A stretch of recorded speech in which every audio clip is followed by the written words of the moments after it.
Megastar Chiranjeevi ఈ పేరు వింటే మాస్ జనానికి పూనకమే.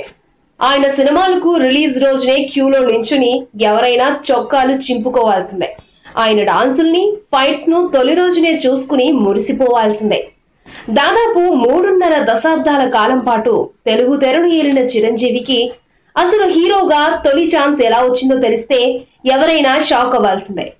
అది దాదాపు 39 సంవత్సరాల నాటి మాట. చిరంజీవి ఎంట్రీ ఆషామాషిగా జరగలేదు. 1978లో దర్శకుడు కె. వాసు తన రెండో సినిమా హడావిడిలో ఉన్నారు. అంతకుముందు ఆయన ఆడపిల్లల తండ్రి అనే సినిమాతో దర్శకుడిగా ఎంట్రీ ఇచ్చారు.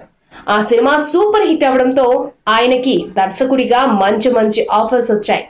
ఈ క్రమంలో నిర్మాత క్రాంతి కుమార్ తనకో సినిమా చేసి పెట్టమని కె. వాసును రిక్వెస్ట్ చేశారు.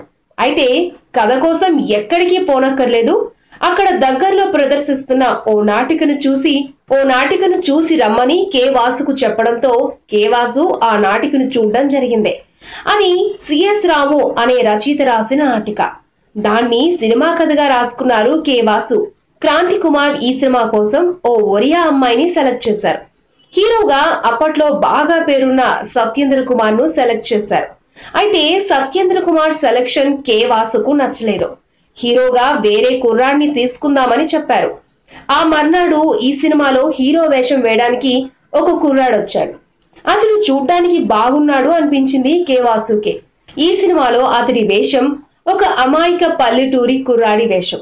ముఖ్యంగా ఆ కుర్రాడి కళ్ళు కె. వాసుకి బాగా నచ్చాయి. ఇందులో ఒక సీన్ ఇచ్చి ఆ మర్నాడు యాక్ట్ చేసి చూపించమన్నాడు దర్శకుడు.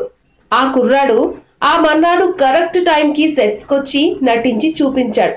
ఆ కుర్రాడి కళ్ళల్లో ఫైర్, అతడి యాక్టింగ్ స్టైల్ చూసి కె. వాసు షాక్ అయిపోయారు. ఆ కుర్రాడు మరెవరో కాదు, మెగాస్టార్ చిరంజీవి. ఆ సినిమా ప్రాణం ఖరీదు.